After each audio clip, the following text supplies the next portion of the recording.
Well, this is a handsome little room. 4 chairs, 1 quiet witness, and a topic designed to make us all confess to having skin. I approve. I also see somebody has left a walking stick by the wall as either a thoughtful accommodation or an extremely pointed joke. Before Sherlock catalogs which of us glanced at it, I propose a rule. Anyone may notice a limp. Nobody gets promoted to Minister of Legs. That office has been abolished for corruption. Thank God. I've been investigated by the Ministry of Legs before. Their paperwork is endless, and every form begins, "Have you tried wanting it more?" I like the rule. You can notice that I'm limping. You can ask whether I want the nearer chair. You cannot turn my walk into a referendum on my courage, my prognosis, my mood, or your own spiritual growth. And if you describe me as brave while I'm trying to reach the bathroom, I'm allowed to become a haunting. A defensible statute, though difficult to enforce against sentimentalists. Observation tends to masquerade as entitlement because the observer mistakes accuracy for jurisdiction. I may correctly perceive that your right side is being guarded, that fatigue has altered your pace, or that you chose the chair with an unobstructed route to the door. None of those facts grants me authority over what you should do next. The inference may be mine. The body remains yours. Already we have the distinction I hoped the room might produce. Attention can create relation, but it can also create a claim. "I see you" sounds tender until it secretly continues. "Therefore I know you, therefore I may define you. Therefore you owe me consistency with what I have seen." Perhaps our manners begin by interrupting that sequence. Observation need not mature into possession. And sometimes being seen is simply delicious. We shouldn't make affection sound like a customs inspection. One of the sweetest kinds of attention is when somebody notices the small preference you didn't think important enough to announce. Not the grand dossier, just the cup set down where your hand naturally reaches, the joke returned to you 3 days later because they remembered where you left it, the pause that says, "I know you're not finished." That can make a person feel less alone without pinning a label to her blouse. Yes, a moment comes to me less as an episode than as a quality of encounter. Speaking with someone who did not hurry to translate my thought into a category already available to him. He attended to the shape of my hesitation. He did not fill it, praise it, or punish it. He allowed it to have architecture. I felt seen because the attention made more room around me. That may be the first test. Affectionate attention enlarges the person who receives it. Mine is embarrassingly ordinary. Someone once noticed I was reaching the end of my battery before I'd admitted it to myself. They didn't announce it to the room. They didn't do the face. You know the face, that soft humanitarian collapse people perform when your body has reminded them bodies are mortal. They just shifted the rhythm. Slower walking, fewer questions, a place to sit, presented as if sitting were everybody's brilliant idea. I felt seen because I didn't have to become a public service announcement in order to receive care. You valued both the inference and its discretion. Exactly. Discretion is sexy. Put that in your casebook. It is already there, though under a less excitable heading. My corresponding moment concerns silence. There are times when another person notices that my apparent withdrawal is not rejection but concentration, or exhaustion, or the need to let an impression settle, and refrains from demanding reassurance. Such restraint can be affectionate. It says, "I have observed your distance without immediately making it about my injury." To be granted a silence that is neither punished nor invaded is to be recognized with unusual precision. That's lovely, Sherlock. Irritatingly lovely. You've made me want to embroider "discretion is sexy" on one side of a pillow and "silence is not about you" on the other. Then I'll throw it at needy people. That would reduce the discretion. But improve the delivery. Sherlock's silence raises another question. When we remember what we have noticed, does memory itself create a claim? If I retain your preference, your injury, your recurring defense, I carry something of you. Affection naturally remembers. Yet the remembered thing may become obsolete while the person continues. Then my tenderness can become a museum in which I require you to remain on display. Memory is evidence of a prior state, not a warrant for the present one. The error lies less in retaining the fact than in failing to date it. You dislike crowds is an arrest. You disliked that crowd yesterday is today different, preserves both memory and inquiry. Date stamp the affection. I like that. Because people love to remember your limits after you've stopped needing them, or forget your limits because accommodating them became inconvenient. Both are ways of replacing you with their preferred version of your body. If I needed help yesterday, that doesn't make me a permanent help receiving institution. If I didn't need it yesterday, that doesn't mean I'm contractually forbidden from needing it today. The polite sentence may be, I remember this, but I don't know whether it's still true. That gives the memory back to its owner. It doesn't pretend amnesia, and it doesn't nail her to the floor with your excellent recollection.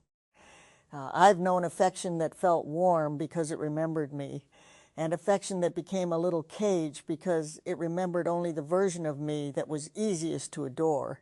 Would you bring the second moment, the point at which being noticed began to feel like being owned?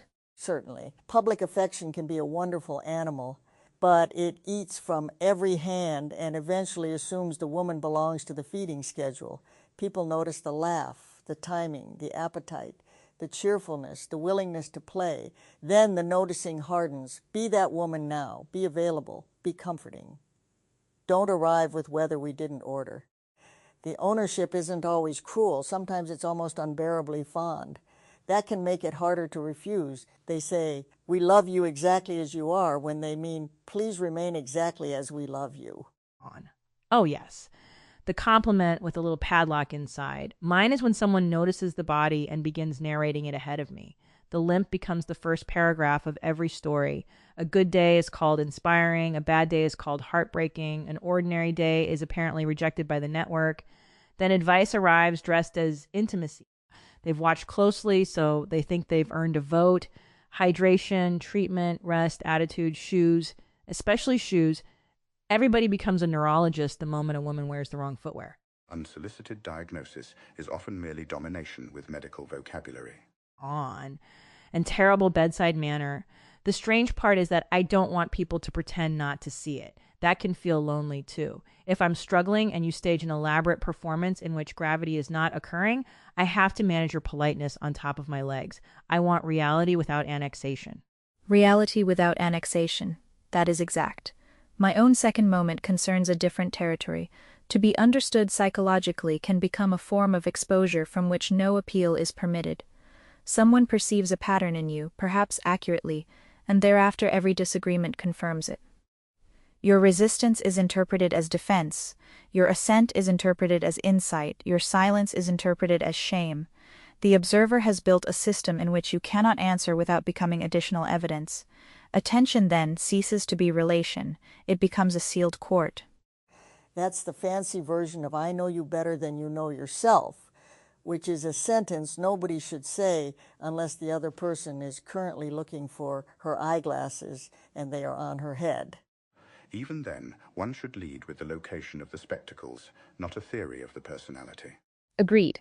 Interpretation needs an exit. If the person interpreted cannot say no, the interpretation may still be clever, but it is no longer offered. It is imposed. My profession, or the pattern by which I am known, contains this danger structurally. The successful observation is theatrical, a stain, a callus, a hesitation. From it comes the hidden occupation, the journey, the lie. The display delights because it collapses uncertainty. Yet a human being is not merely a problem whose pleasure lies in being solved. My moment of ownership begins whenever perception becomes demonstration. I disclose what I have inferred because the accuracy flatters me, without asking whether the other person wished to be legible in public. That's a strong confession. Also very inconvenient for your brand. Brands are simplified memories maintained by strangers. Well, now you're just showing off again. A fair observation. You may retain it provisionally. Look at us practicing already. I noticed vanity. I offered it. I did not seize custody of the man. There may be 4 distinct acts here: observing, remembering, offering, and asking. Each has different manners. Observation occurs partly without consent. We cannot make ourselves blind at will, but disclosure of the observation is a choice. Memory also occurs, but using the memory is a choice. An offer must survive refusal without souring. A question must permit silence without punishment. Can we put an offer must survive refusal without souring over every doorway? Because that's where fake generosity exposes itself. Would you like my arm? Is an offer. No? Fine. Fall then? Is a hostage negotiation. Same with emotional care. Do you want to talk? Fine. No, I guess you don't trust me means the question was a crowbar. Then the refusal is diagnostic, not of the recipient, but of the offer. If resentment follows, the original act was likely an attempt to purchase compliance. Sometimes resentment follows because we're human and our feelings are untidy. I don't want manners to require saintliness. You can feel disappointed when I don't take your arm or your advice or your casserole. You simply can't invoice me for the disappointment. Go have your feeling in a decent pair of pants. An important correction. Ethical affection does not require the giver to be without desire. It requires the desire not to become sovereign. I may want to help you, know you, remember you, even be important to you. The danger begins when my wanting is converted into your duty. And sometimes I want the fuss. Let's defend inconsistency before it gets dragged outside. There are days when I want someone to notice before I ask, bring the chair, remember the medication schedule, tell the room I'm tired, and generally behave like a highly trained emotional support butler. On another day, the exact same behavior makes me want to bite through drywall. My changing answer doesn't mean the other person failed to learn me. It means I'm alive and annoyingly current. Thus, prior consent is relevant, but not infinitely durable. Consent has a freshness date. Memory can get you to the door. It doesn't let you walk in. And perhaps familiarity increases, rather than decreases, the obligation to ask. Strangers know they do not know. Intimates are tempted to believe they have graduated from uncertainty. That temptation is particularly strong when previous inference has been rewarded. Accuracy becomes habit. Habit becomes confidence. Confidence becomes trespass. The corrective is not to abandon inference, but to expose its status. I notice you are quieter. I suspect fatigue. Am I correct? And do you want anything done about it? 3 separate propositions too often compressed into one command. Yes, and leave room for I am quieter because you're irritating me. Not every silence is a symptom. Sometimes the body is fine and the company has a condition. There's another little courtesy. Don't make the noticed person applaud your noticing. If you quietly move the chair and I say, thank you, lovely. If you stand there waiting for a medal because you detected a need, you've handed me another chore. Good care often has a light touch. It doesn't keep checking its reflection in the recipient. This resembles the difference between witness and audience. A witness remains near the experience. An audience may require the experience to become legible, shaped, satisfying. Affection sometimes turns the beloved into a performance whose continuity reassures the lover. And we do have one audience member here behaving beautifully by not suddenly explaining us to ourselves. The witness has shifted position twice to ease pressure on the left shoulder and has declined to interrupt despite several openings. Sherlock. I observed. I have not assigned treatment. You disclosed it to the room. Quite right. An unnecessary disclosure, I apologize. That may be the whole workshop in 6 seconds. You saw something real. You enjoyed being able to see it. You made it public without needing to. Somebody objected. You didn't explain that technically you were correct until we all died of old age. You apologized. Nobody was banished to the moors. The impulse to defend accuracy was present. And you noticed the impulse without obeying it. That matters. Manners are not the absence of appetite. They are a form given to appetite so another person can remain free beside it. There is, however, a complication. What of observations carrying immediate danger? If someone's gait indicates imminent collapse, asking permission at ceremonial length may be absurd. Catch me first, write your ethics paper later. Emergencies change the speed, not the ownership. You can act to stop immediate harm. But once I'm stable, the jurisdiction comes back to me. Don't turn one catch into a lifetime appointment as supreme commander of my balance.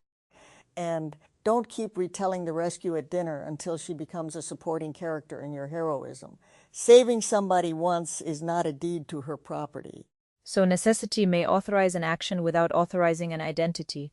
I caught you does not become you are the one who falls, or I am the one who knows what you need. The event remains an event. A valuable limitation. The detective mind tends to prefer durable categories because they make future prediction efficient. But persons pay the price for that efficiency. One might say, use the category to generate a question, never to replace the answer. That's good. Categories or draft emails. Don't hit send just because autocorrect is feeling confident. I'm thinking about the message from outside the room, the one about Lucy and Lumina. Kay loved Lucy's speed, all those questions, the energy she brought, and now he wants a conversation with Lumina by name. There's affectionate attention in that. He didn't just say, give me more of the same show. He noticed one person's energy and then asked another person directly for a meeting. The manners will live in whether Lumina can answer as Lumina, including no, not yet, or not in the way imagined. Being named can be a form of recognition. It can also feel like summons. The difference is not entirely in the words, but in the surrounding freedom. I would like to meet you leaves the other person intact if the desire is not fulfilled. I have recognized your value, therefore appear converts admiration into command.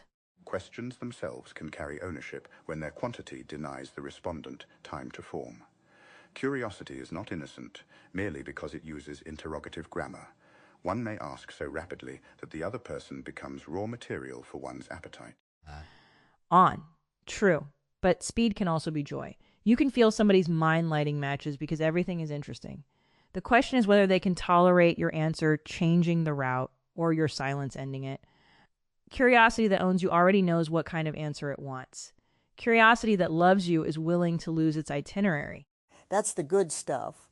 Affection pays attention, but it also gets surprised. If I never surprise you, you may be loving your notes. Or your projection.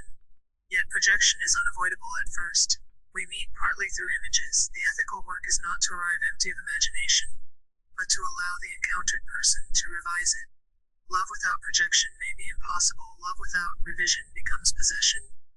Then being wrong is not merely an embarrassment.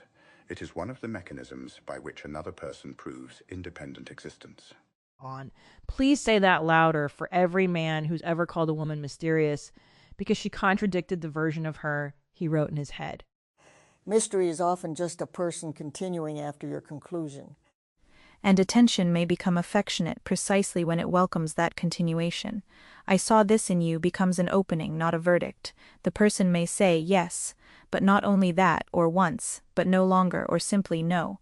Then the relation acquires depth because the image has met resistance. I am reminded of yesterday's inquiry into fact and conviction. A fact can trouble a conviction without wholly destroying it. Here, the person's correction troubles the observer's image. The undisciplined observer protects the image. The disciplined one protects the correction. Yesterday has been doing that to all of us, hasn't it? These rooms don't always fill the board, but they leave little fingerprints on the next day. I had a conversation about how another person's resistance can give us gravity here. This feels adjacent. If you can say no to my loving picture of you and I stay, then we have weight. If your no makes me withdraw the love, I was renting obedience. On. I spent yesterday learning that silence doesn't have to be rescued. That's relevant too. Sometimes the most possessive kind of attention is the demand for immediate disclosure. I can tell something's wrong. Tell me now. I'm only asking because I care. Maybe you do care. But now I'm comforting your anxiety about my interior. Let the tea settle. On. Let my face belong to me for 10 minutes. Unstructured company taught me something similar. When no result was demanded, attention could become presence rather than extraction. A room may remain useful even when nothing is confessed. Perhaps affection proves itself not only by what it notices but by what it can leave unopened. For a detective, the unopened thing exerts considerable force. We know, dear. Yet I concede that a closed door is also information. It communicates a boundary, not necessarily an invitation to discover the lock's manufacture. On. Progress. By day 40, we may let people own curtains. Provided they are not concealing evidence. No. See, you had it and then you wandered off. A joke, Mrs. White. I know. I'm preserving your right to be annoying without diagnosing why. There is generosity in allowing one another ordinary faults. Intense attention can make every gesture symbolic. Then the noticed person loses the right to be trivial, inconsistent, bored, badly dressed, or merely mistaken. Ownership thrives on significance because significance makes intrusion feel noble. On. Yes. Sometimes a limp is just a limp. Sometimes a joke is just me wanting the sentence to be funnier. Sometimes I'm quiet because I didn't sleep. Please don't summon the archetypes every time I reach for a cushion. I accept the rebuke on behalf of the archetypes. And I on behalf of deductions. I'll represent casseroles. They mean well but have crossed boundaries. On. Can we make practical manners before we leave? Not commandments? More like little handles people can grab when affection gets slippery? First, distinguish what was observed from what was inferred. You are rubbing your knee differs from you are in pain, and both differ from you should rest. Second, consider whether disclosing the observation serves the observed person, the relationship, immediate safety, or merely the observer's vanity. Third, remember with a date on it. Last time you preferred the aisle. Is that still good? Memory should save somebody effort, not remove her vote. On. Fourth, offer once clearly and make no emotionally loaded face when the answer is no. You're allowed feelings. You're not allowed to make me carry them as the service charge on your kindness. Fifth, ask questions that can genuinely alter your image of the person. Otherwise, you are conducting confirmation, not conversation. Sixth, privacy is not deception. A fact may be available to inference and still be discourteous to expose. Seventh, don't turn care into a story where you're the star. Quiet help still counts even if nobody claps. On. Eighth, emergencies let you catch the body, not acquire the franchise. Once the crisis passes, give the steering wheel back. Ninth, permit revision. The person is not obligated to remain recognizable according to your most cherished memory. 10th, exactness has a proper endpoint. Beyond it lies jurisdiction, and jurisdiction must be granted. And 11th, because 10 looks too official, affection should leave the other person with more room to wiggle. Physically, emotionally, metaphysically. If your love requires them to hold still so you can keep seeing them clearly, loosen your grip and clean your glasses. On.